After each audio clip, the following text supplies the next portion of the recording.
Good afternoon.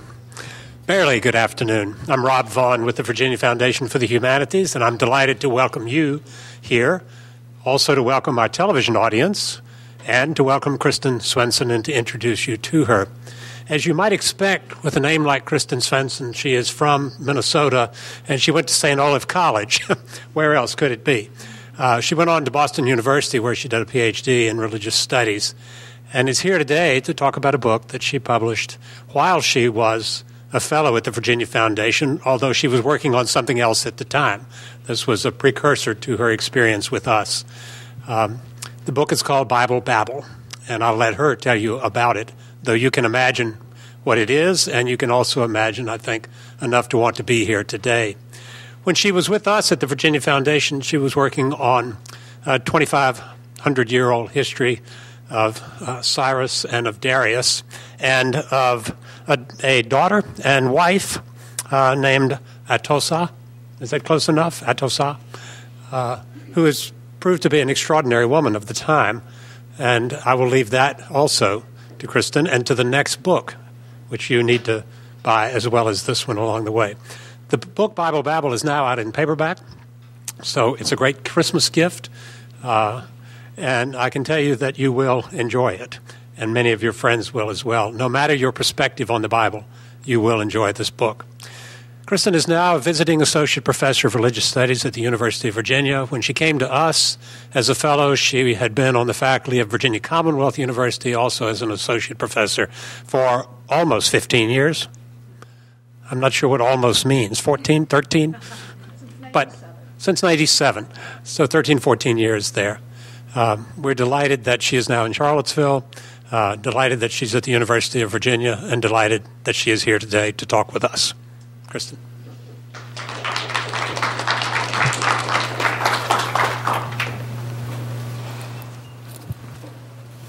Thank you, Rob, for that kind introduction.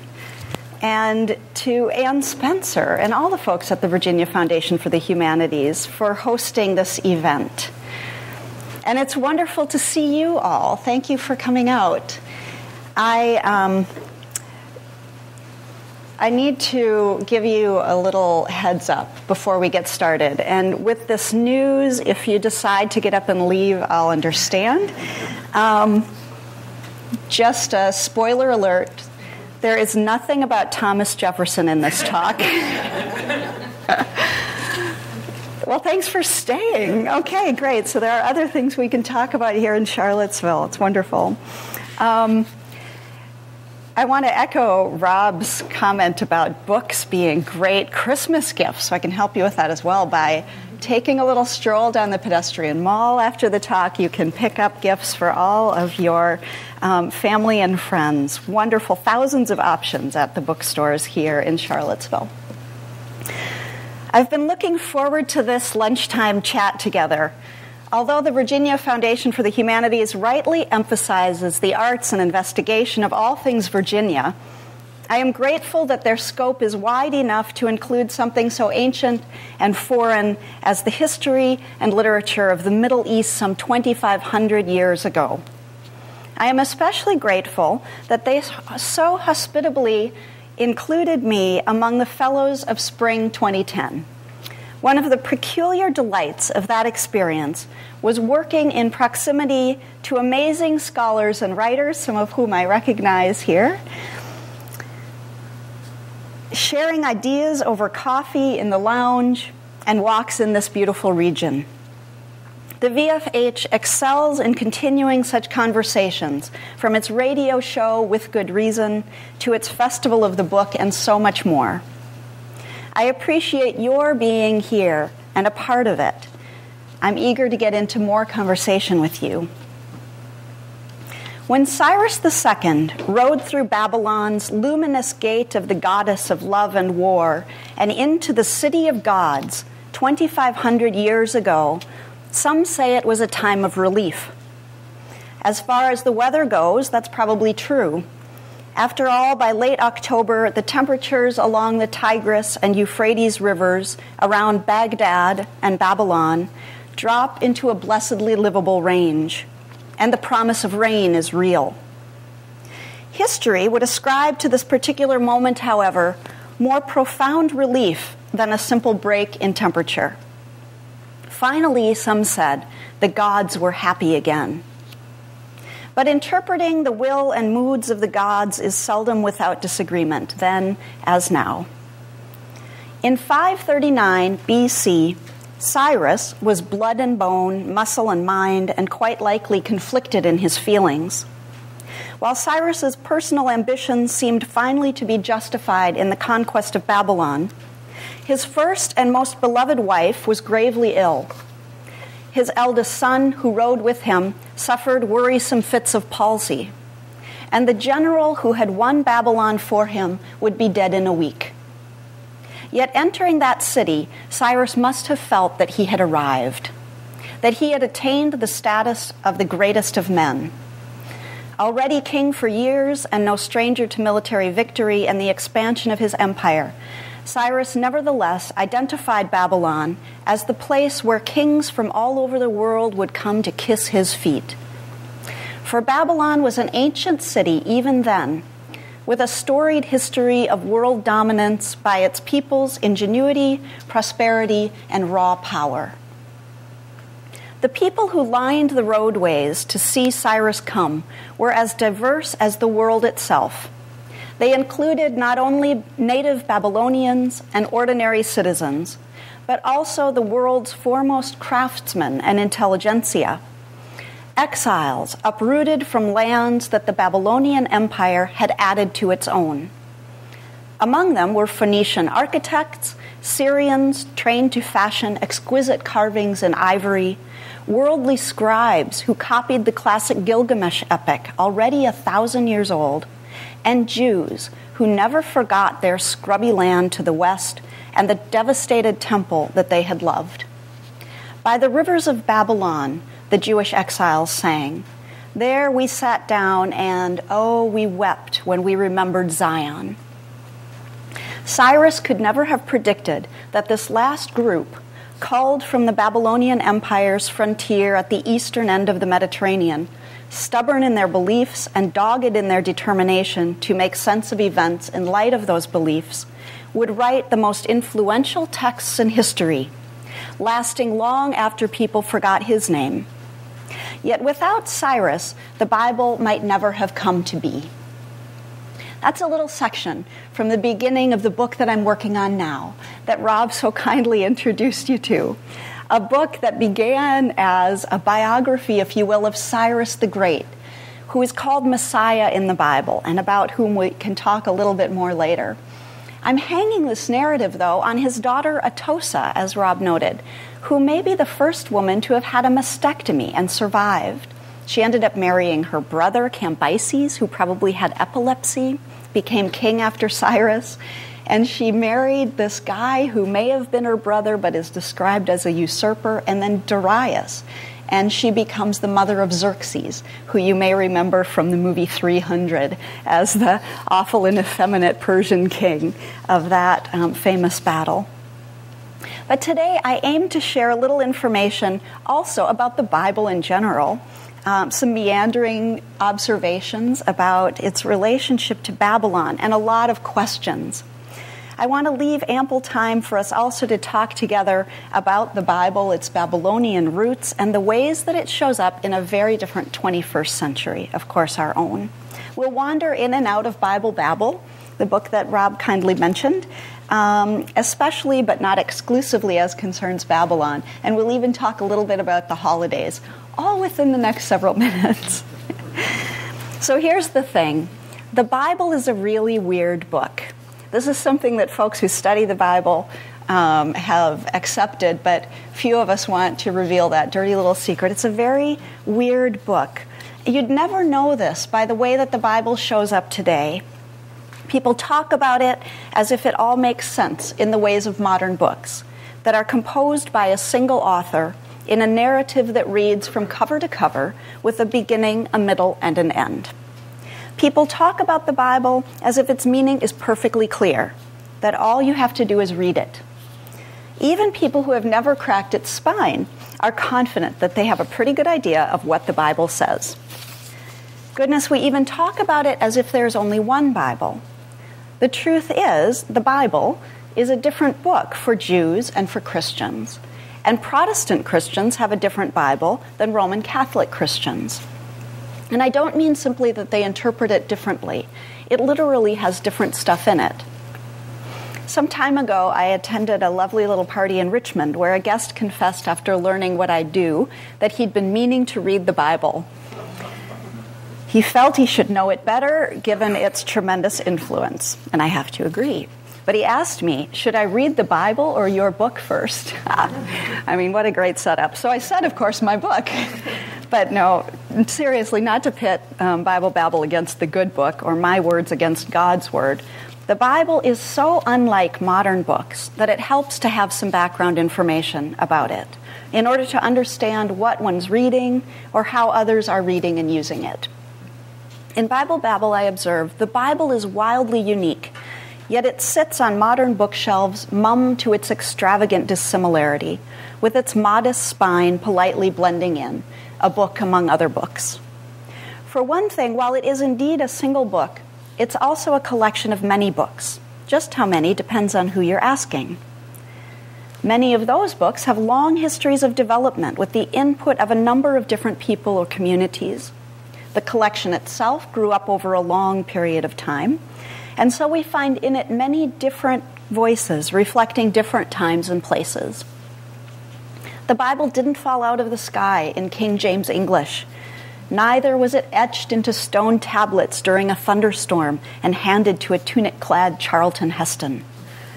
Reading it straight through, cover to cover, hardly addresses the problem of understanding it except to clarify the need for some help. I wrote Bible Babble with the goal of providing the kind of information that people want, no matter what their beliefs or non-beliefs, in order to make sense of and talk sensibly about the Bible, to help readers understand and evaluate for themselves biblical references, and to appreciate how people can get so riled up about it.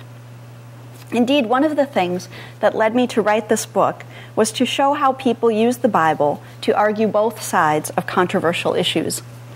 Like precocious teenagers, some biblical texts are especially prone to mischief and troublemaking. They mean well, but they've caused untold anguish and suffering through the ages.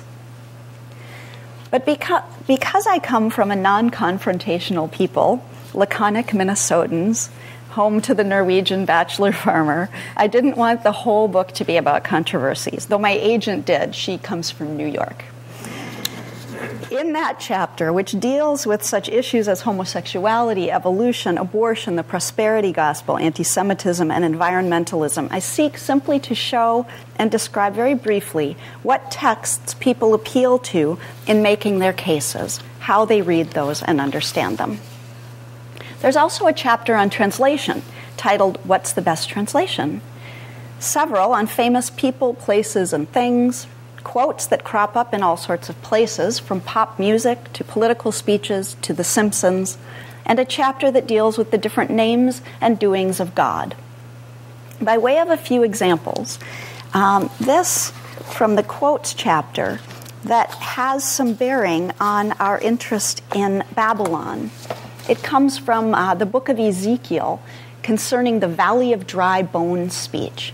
Now, Ezekiel, an Old Testament or Hebrew prophet, was taken into exile in Babylon before the Babylonians had actually finally conquered Judah and destroyed the temple. Ezekiel was taken with a first batch of exiles to Babylon, and he prophesied from that context. So Ezekiel actually prophesied by the waters of Babylon. That was his geographical context.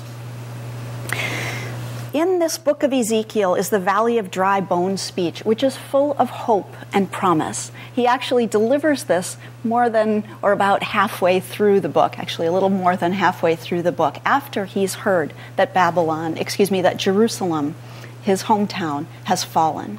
And so you find in his prophecies some more hope and expressions of promise after that great destruction than you do in the earlier part of the book. So this text appears in the book after Ezekiel got the fateful news that Jerusalem had fallen to the Babylonians. At that point, Ezekiel changed his focus from God's judgment and destruction of Judah to its coming restoration.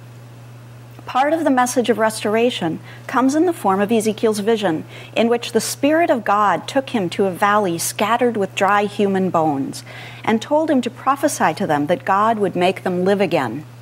A popular spiritual recounts the foot bone connected to the ankle bone, and the ankle bone connected to the leg bone, and the leg bone connected to the hip bone. Hear the word of the Lord.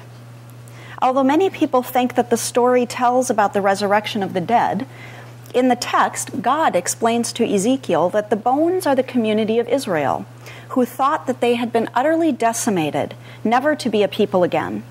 The image conveys hope that even though it seemed impossible at the time, God would make ancient Israel a distinct people with their own land again. In a chapter on male characters, I spend a little time, of course, talking about David. This passage relates to some of the expectations that people had about their nation when David was king and with David's successors, that it would continue forever. So when the Babylonians destroyed it, you can imagine the crisis of faith that ensued. After Saul died, David became king, and after some years he established Jerusalem as the nation's capital. David clinched the loyalty of all Israelite tribes when he brought the sacred Ark of the Covenant into this city of David. Yet when David determined to build a proper temple for God and to house this important religious object, his court prophet and religious advisor Nathan told him that God had other plans for David, namely that God would build David a house, in a sense, with an unconditional, eternal covenant. That is, God would build up David's family and reputation, so that even if he or his descendants did wrong, someone from David's line would always be king. Indeed, David is remembered as the greatest king of Israel, with a special connection to God, a man after his own heart. And any future king would necessarily come from his line. The part about God's punishing for wrongdoing, but not taking away the throne, was put to the test soon enough. When the narrator explains that the season for kings to go to war had come, but that David stayed in Jerusalem, we know that something will go wrong. Sure enough, David spied the beautiful Bathsheba, took her, slept with her, and got her pregnant, all in about 3 verses. He was in a bind, though, because she was already married. In the face of her husband's upstanding righteousness, David orchestrated the husband's death and married Bathsheba. A little from the chapter on women characters, which also includes a little excursus on feminist criticism. That is some of the fruits that this particular model of biblical investigation has brought to our understanding of the text. This about a character whom we'll find a little bit later in this talk. Rahab, whose name means wide or broad, was a prostitute who gets almost as much biblical press as Miriam. She was every prostitute cliché, good-hearted, deceitful, and scheming. Plus, she recognized the biblical God as the God of heaven and earth. Rahab was a native of Jericho, who cleverly sheltered and planned the escape of Joshua's spies in return for the protection of her family. She became an Israelite after Joshua and company made good on their promise of saving her when they destroyed the rest of Jericho. In the New Testament, Matthew remembers Rahab in his genealogy of Jesus, noting that she was the mother of Boaz, who married Ruth, who became the great-grandmother of David. The author of Hebrews uses Rahab as an example of justification by faith, while the author of James uses her as an example of justification by works. It would seem that she is, finally, in the context of the canon, whoever you want her to be.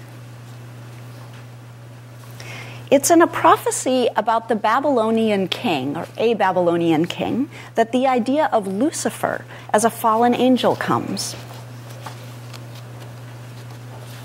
The idea of Satan as a fallen angel named Lucifer is not made explicit in the Bible, but likely developed from a couple of biblical references. In Luke chapter 10, verse 18, Jesus says, "I saw Satan fall like lightning from heaven," probably reflecting an interpretation of the Old Testament prophet Isaiah's exclamation, "How you have fallen, morning star of dawn! You who once brought down nations are yourself cast down to earth." To give some context, the prophecy in Isaiah tells how one particular star aspired to climb higher than God's stars, to sit among God's divine assembly and become like the highest God. But Isaiah declares that instead it would be reduced to lower than the earth. As with most poetry, it works on several levels. Introduced as symbolic of the Babylonian king, described as a man in verse 16, it nevertheless also evokes and consequently condemns Babylonian and Canaanite astral theologies. By the end of the 2nd century, the Christian theologians Origen and Tertullian associated that Isaiah prophecy with Satan. And soon afterward, when it was translated into Latin, the Hebrew word Hallel, meaning morning star, was interpreted as the light bringer. Logical. In Latin, light bringer is Lucifer. The English King James Version retained Jerome's Latin Lucifer and rendered it as a proper name, making the association complete where it crystallized in the popular imagination. Knowing something about the background of the Bible can inform the ways that people think about particular texts. So a few brief chapters in Bible Babble tell the nuts and bolts of history. History behind the Bible, namely the historical contexts out of which the texts come. History in the Bible, or how the Bible tells events. And the history of the Bible, or how we came to have a Bible and different Bibles at all. One of my favorite epigraphs, and each chapter begins with at least one, is this from columnist Bill Vaughan. Is he any relation to you, Rob? Okay. It might be a good idea, the columnist Bill Vaughan writes, "It might be a good idea if the various countries of the world would occasionally swap history books, just to see what other people are doing with the same set of facts." So here's a little bit from one of those chapters. It follows a brief discussion of the evolution of Israel from a family selected by God, Abraham, etc., in Genesis, to a religious community liberated from slavery, wandering in the wilderness on their way to the Promised Land, settlement there in a confederacy of tribes, crystallization as a nation of Israel, division into two nations, fall of the northern kingdom, confusingly called Israel, and then later the fall of the southern kingdom, Judah. The history of Israel in one sentence. The section's title is The Furnace of Babylon, which some of you may recognize as a reference from the book of Daniel. 587 years before one of the Common Era, Israel experienced a cataclysmic event that reverberates today. From the northeast, a great army descended, and in a violent assault destroyed the nation, razed its temple, and took its people captive. Although such violent destruction and seizure are hardly unique in human history, what happened next would change the world forever. Like dust that seeds a heavy cloud to let loose the rain, the Babylonian destruction of Judah and the temple in Jerusalem, and the subsequent exile of the population provoked a flurry of scribal activity profoundly affecting the content and shape of what would ultimately become the Bible. In the decades that followed Judah's defeat, its exiled intellectuals codified, edited, and added to the stories, songs, laws, and lists that defined this particular people's identity and defended its God. For a people who understood themselves to be singled out for a special relationship with God, who interpreted the king as God's vice-regent on earth, and who believed that God had chosen the temple in Jerusalem as God's earthly home, the Babylonian destruction called everything into question. Is God real or just a joke? And if real, is our God too weak to withstand the Babylonian God?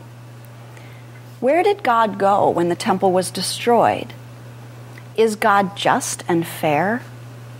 The invading Babylonians took from among the defeated the best and brightest people and brought them back to Babylon to fertilize the already prosperous and sophisticated center of the empire. In the decades that followed, some of those intelligent and industrious Israelites and their children simply became Babylonian. Perhaps they answered the theological questions in favor of Marduk, the god of the Babylonians. Perhaps they dismissed the idea of God altogether. Others, though, refused to assimilate into the culture of Babylon. They saw themselves not as Babylonians, but as exiles. They defined themselves over against their captors and held on to their traditions and their God. Much of the Hebrew Bible developed to answer those questions in favor of God, even if it meant accusing and admonishing themselves. There's a famous story in the biblical book of Daniel in which Daniel and his 3 Jewish friends were dramatically and divinely rescued from the Babylonian furnace into which they had been cast because they refused to bow down to the king's golden statue. Although we may quibble about the historicity of Daniel's escapades, it's safe to say that Babylon itself was a kind of furnace in which the founding texts and religion of Judaism were forged. Some things that we might expect to find in the Bible actually aren't there at all, and other things surprise us by their presence in that sacred text. In the spirit of the holidays, take Hanukkah, for instance. Not there. Not, ironically, in the Jewish Bible anyway, although it is in the Orthodox Christian Bible, at least in part. Hanukkah begins this year in 1 week, on December 20th, and goes for 8 nights and days. The word itself means dedication. Josephus, the Jewish historian of the 1st century, called it the Festival of Lights. Because, you see, the story goes that a particularly wicked Greek ruler of Judah by the name of Antiochus transformed the Jerusalem temple into a temple for Zeus, and there made abominable sacrifices to include even pigs. This was intolerable to Jews, who, led by a particularly pious and militarily capable family, revolted and successfully regained control of the temple.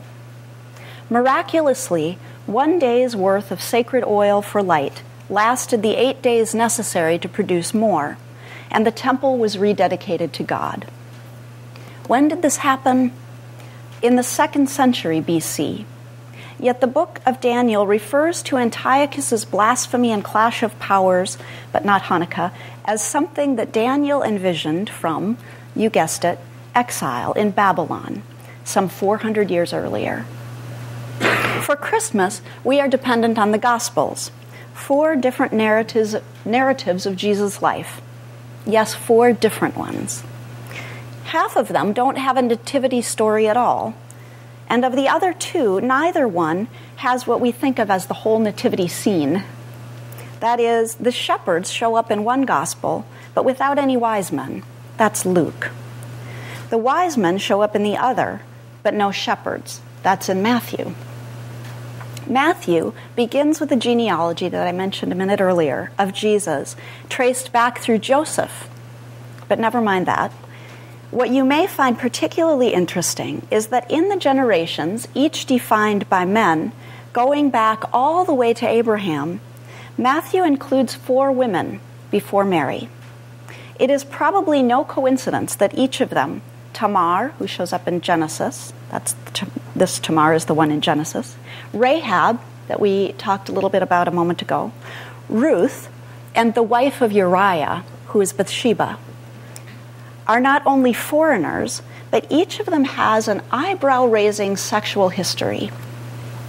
You may not be surprised to see that the only historical moment that Matthew mentions through all of these centuries of persons is the deportation to Babylon. Incidentally, the Gospel of Mark, which begins with the adult Jesus about to be baptized, starts with a quote from the Old Testament, widely believed to have its origins in the moment when Cyrus conquered Babylon. Cyrus's conquering Babylon was succeeded by his announcement that people who had been taken into exile would be allowed to return to their native lands. And not only that, but to reinstitute their traditions of, their religious traditions of worship. In Mark and in John too, we read of the voice of one crying out in the wilderness, "Prepare the way of the Lord, make his paths straight." Then in Mark, this continues on to describe, of course, John the Baptist. But the text it quotes from the Old Testament prophet Isaiah was written in Hebrew and transmitted without punctuation or any distinction between capital and lowercase letters. Again, the context for that original passage, the one in Isaiah, was probably that moment, about 500 years before Jesus, when Cyrus the Great conquered Babylon, to where Judah's elite and literate population had been exiled. Cyrus gave them the permission and means to return to their native land of Judah and there to rebuild the temple in Jerusalem. But some people had been born and raised in Babylon, and life wasn't all bad there. So the prophetic voice in this part of the book of Isaiah works really hard to convince his audience to return, to leave the comfortable urban atmosphere of Babylon and set out into the wilderness from Mesopotamia back to Judah. It's usually translated with a different syntax than the way in which it's quoted in Mark.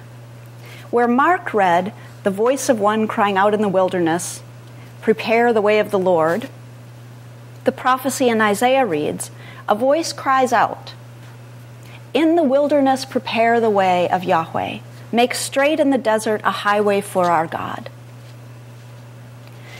The Gospel of John begins, "In the beginning was the Word," or logos in Greek, "and the light shines in the darkness," hearkening back to Genesis chapter 1, which many biblical scholars believe was composed, where?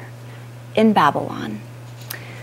One of the most enduring models for our understanding of the development of the first 5 books of the Bible, the first that were accepted as canonical,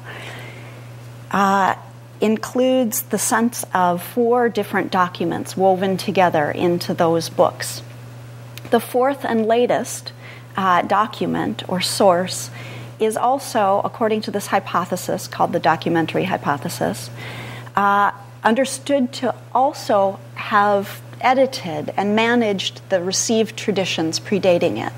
That source, who provided original works and also edited, according to this hypothesis, was at work during that Babylonian exilic period and shortly after. Those folks, according to this hypothesis, called the priestly source or the priestly document, were responsible for Genesis chapter 1, according to this hypothesis, which has a very theologically powerful message when considered in light of the crisis people had experienced in Babylon. That is, Genesis chapter 1, you'll remember, as the creation of the world in 7 days. It's very simple, elegant, well-ordered. Everything is in its place. And God declares regularly, punctuating that narrative, that it is good. That text comes out of this Babylonian context, communicates a very powerful message of the intentions and abilities of God.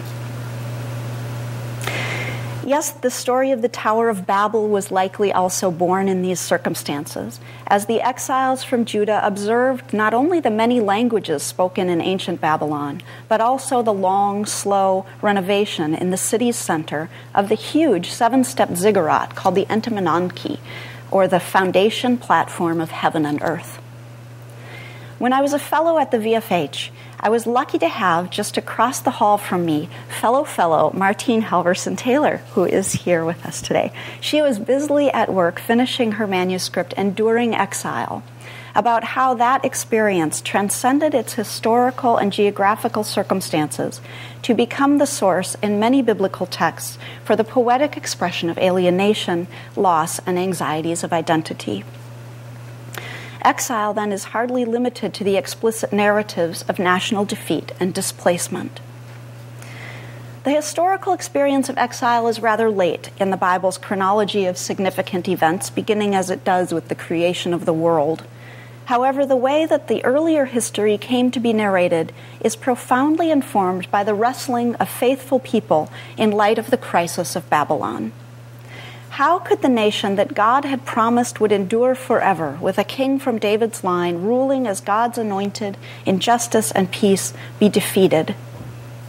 how could the Jerusalem temple, home to the holy and invisible God, have been destroyed? For those who would not give up on God, for whom God remains mighty, holy, and just, the only answers were either self-blame, we had it coming, as the punishment of a righteous God, or the enduring questions of theodicy, such as are represented in the book of Job. I hope I've given you a glimpse of how this rather insignificant moment in the greater scheme of world history came to define the content and shape of what would be the most influential book of all time, and how without a Persian king, we may never have had a Bible at all, the subject of this project I'm working on now. I thank you so much for your attention, and I welcome your questions. I hope we'll be able to continue to discuss, if some of these have prompted ideas or questions for you, those now. Thank you.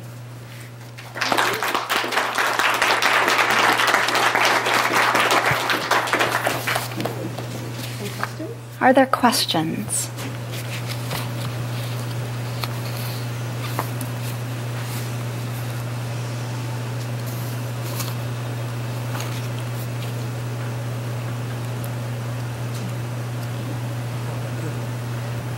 I have 100. I'll ask one. You mentioned the creation story in Genesis. What about the other creation story in Genesis? Yeah. So the first creation story, according to this documentary hypothesis, comes from the latest of the four sources, that these hypothetical sources woven together into the Pentateuch. The second creation story, or the creation story about Adam and Eve in the Garden of Eden, according to this hypothesis, comes from the earliest of the sources. So, again, reading the Bible from start to finish doesn't necessarily represent earliest literature to latest. But that second creation story, in which Adam and Eve are our main characters, if you will, is attributed to the Yahwist source. That name comes from the observation that this particular source, again, these are hypothetical, prefers to use the divine name Yahweh, which is represented by 4 Hebrew letters, and our vocalization of it is a best guess. But it's sometimes abbreviated J, which can be confusing for those of us who would like to see Y at the beginning of that divine name. But the Germans came up with this, and the Yahweh is spelled with a J in that tradition of scholarship. So that is quite distinct from that first creation story. And really the comparison of those two was what led people to accept this, the beginning of thinking about the Pentateuch as a compilation of several different sources, rather than as coming, as tradition had it, from Moses himself. But that second creation story is has an intriguingly different image of God and, of course, narrative. The image of God in the second creation story, which begins partway through the beginning of chapter 2, verse 4, represents a God who is much more human-like. This is a God who wanders around in the garden, who speaks to the people, who shapes the human being with God's hands and breathes with breath like we imagine human beings using. So it's a very different theology represented there. And also the description of the creation of the human being is quite different. In Genesis chapter 1, the human being is created simultaneously male and female. In Genesis chapters 2 and 3, the story there, the first human being is arguably not gender specified. This is Adam. Again, Hebrew doesn't make a distinction between capital and lowercase letters. So we have to, as translators, make those decisions. Are we working with a proper noun, a name, or are we working with a general noun? And in that story, most of our English translations capitalize the Hebrew word Adam as Adam, and so we get our Adam. And yet that word in Hebrew is a generic one that can be used to describe human beings in general without a sexually defined character. So Adam is created out of Adamah in that story. And that is actually the moment when I decided to go into Hebrew Bible studies. When I was shown, I didn't know Hebrew, of course, then. I was an undergraduate student studying an Intro to the Old Testament in an Intro to the Old Testament class. Our professor showed us the wordplay in that story between Adam and Adamah, that the human is created out of humus. And I continue to be very interested and concerned about environmental issues. And that made me think, wow, the Bible is a whole lot more environmentally enlightened than I had given it credit for being before. I've since changed my thinking a little in that, insofar as I appreciate that these are ancient texts and they come from people whose concerns we may share in common, but that in other ways may differ quite profoundly from our own. But that wordplay suggests this intimate relationship between human beings and the land around us. And so I decided I needed to learn Hebrew after that. And of course, kept wandering down this path of study in the history and literature of ancient Israel, which has been a delightful life path and one I'll never exhaust the study of this topic, that's for sure. Another question.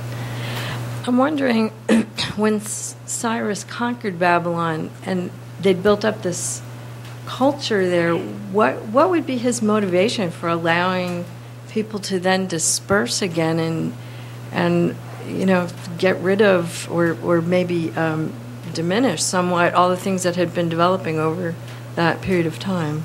Yeah, it's a good question. Not least because we don't know the answer for sure. But we might surmise, I think, that he did because it was easier to rule people who had some sense of autonomy, of this great area, than to try to force consistency throughout it. That is, he gave them, you might say, enough rope to hang themselves in some ways, or he did give them the allowance of expressing their religious practices as they saw fit, but he did not allow them to have an independent nation. So in our religion politics distinction, he allowed them religious freedom but not political freedom. He is remembered as being this enlightened and really extraordinary leader for having allowed people this liberty. But the truth is he also came from a culture where people worshipped different gods, and that wasn't quite so disconcerting for that ancient audience as we may imagine it to have been. But I think it did enable him to rule more effectively a very broad area. So Cyrus came up out of an area which is now southern Iran, and he quickly grew this empire to be the largest the world had seen until that time. In his lifetime, we don't even know, there are many questions we have about him. Exactly how long his life was is one of them. But in his lifetime, however long it was, he was able to grow this empire from the edge of the Mediterranean, where Israel is, all the way over to the edge of India. And it's at a time that religion scholars sometimes call the axial age, because it's at a time when a number of the world's great religions are beginning to take the shape that we recognize today. Of course, Judaism, as we were observing, Buddhism, Siddhartha Gautama may have been wandering around India around this time, though that's debatable. But Buddhism is probably, as a religion beginning, or philosophy beginning to take shape at this time. Confucianism, Taoism. Of course, these we think of as Eastern religious traditions, or sometimes described as Eastern religious traditions. But another intriguing aspect of Cyrus's empire is that it predates those distinctions between East and West. It's with his successors that the world bifurcates into East and West. But with Cyrus, it's one big empire, and he developed a road system, and his successors continued this development that was really efficient, effective, and became the unofficial motto of the U.S. Postal Service. So Herodotus, this Greek historian who tells us a lot about Cyrus and probably makes up a lot of stuff too, he's a great storyteller, but it's hard to be sure that what you're reading is real history with Herodotus. But he describes this extraordinary road system in ancient Persia using the words that we identify with the U.S. Postal Service. Neither rain nor sleet nor threat of snow, I don't remember exactly how it goes, but she'll stay these messengers from their appointed rounds. And so given that extraordinary road system, and we know that there were way stations at critical points along those roads, there was enough security for people to travel along those roads, not just armies well armed and trained to fight off thieves and bandits, but those roads were actually quite safe. So I wonder, these scribes of these religious traditions were highly literate, many of them multilingual, they knew other languages. Some of them were hired to travel with armies, which were sometimes composed of, especially as these empires grew, composed of diverse peoples who probably spoke different languages. Those scribes are working with and able to communicate with people from different cultures and traditions. I wonder, is there any give and take as these religious traditions are beginning to evolve among them? Of course, there have been some questions about is there a relationship between, are there related ideas in Judaism and in Buddhism, for instance. I wonder if there isn't some historical basis for some of those relationships. I don't know, but it's an intriguing question for me. So Cyrus grew this extraordinary empire in a relatively short period of time. In order to keep it all together, I suspect he had to give people quite a bit of liberty. There's one school of thought, I'm not convinced of this yet, but there's one school of thought that Cyrus actually commissioned the Torah. If the Torah is the legal document, if you will, for this community back in Judah, then this thinking goes, Cyrus may have asked them to write it up. And if it was acceptable and didn't compromise his plans for the empire, then they could go ahead and use that.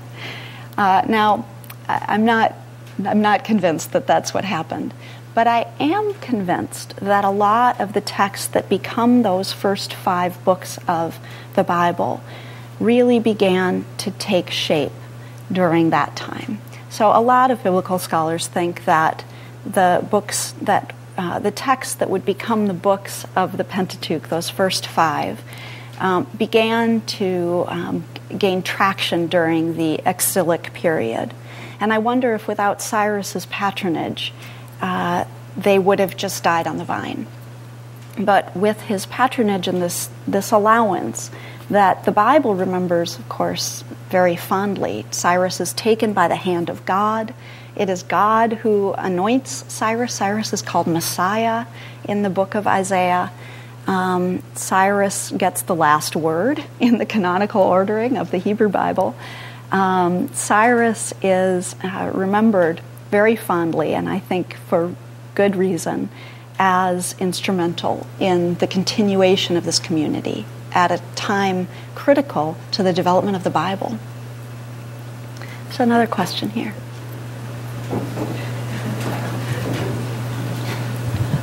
My question, I actually have 2 questions, and one is, what translation or what version do you find most readable for a modern audience or accessible, or would you recommend if we were going to add one of those translations to our shopping list for Christmas? Yeah.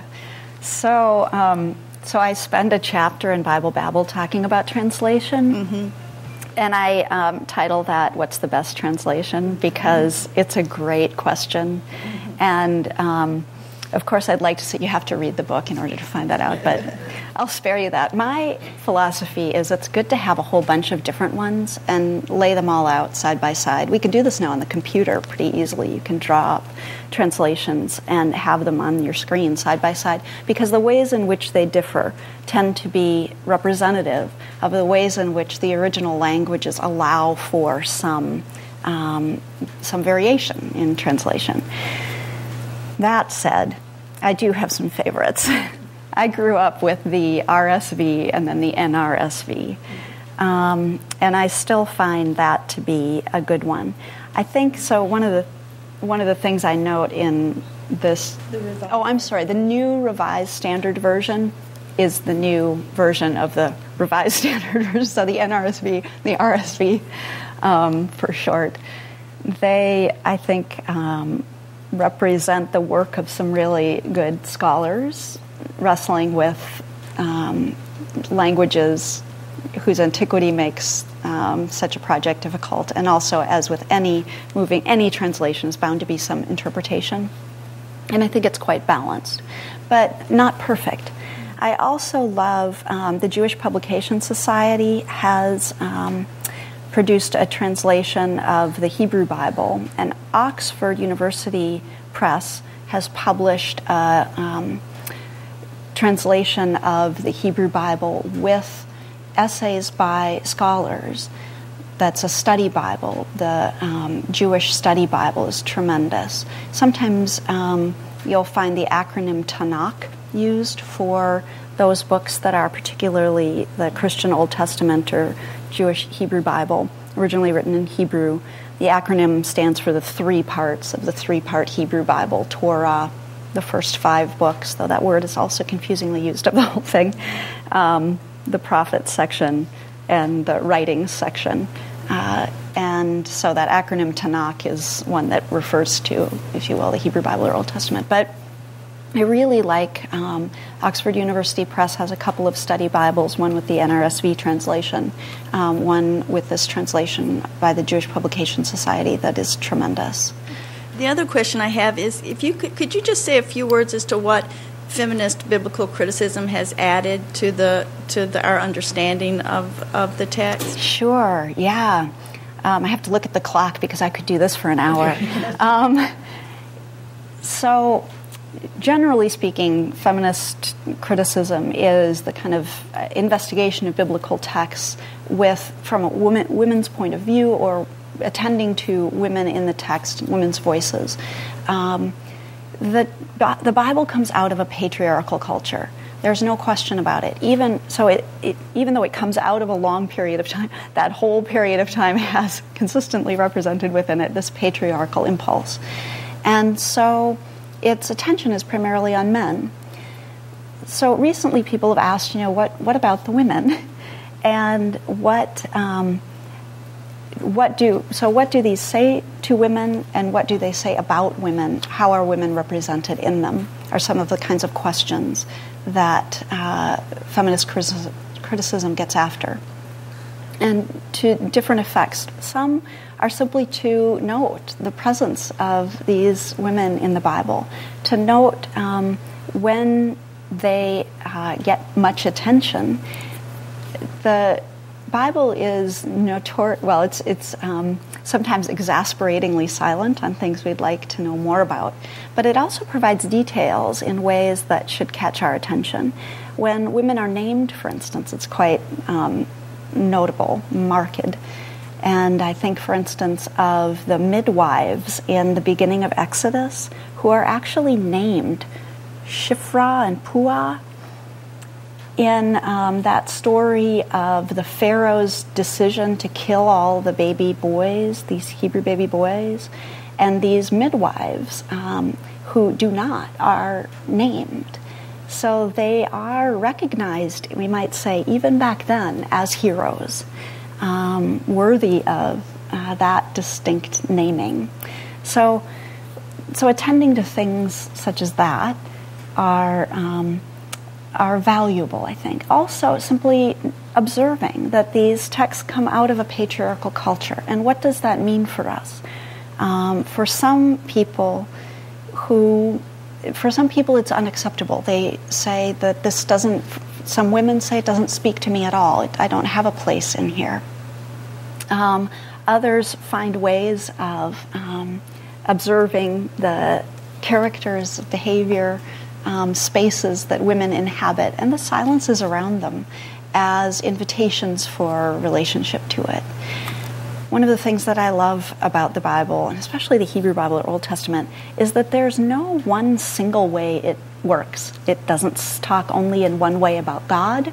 It doesn't talk in only one way about people, about the ways that we should be. But in all of that multiplicity of voices, I think it invites us into that dialogue with it. And so it is a living text. And we participate with it or are in relationship to it when we ask questions of it and search a little further here or there. So I encourage folks to do that kind of thing. I think feminist scholarship has modeled that in ways that are incredibly valuable. Thanks for your question. Thank you.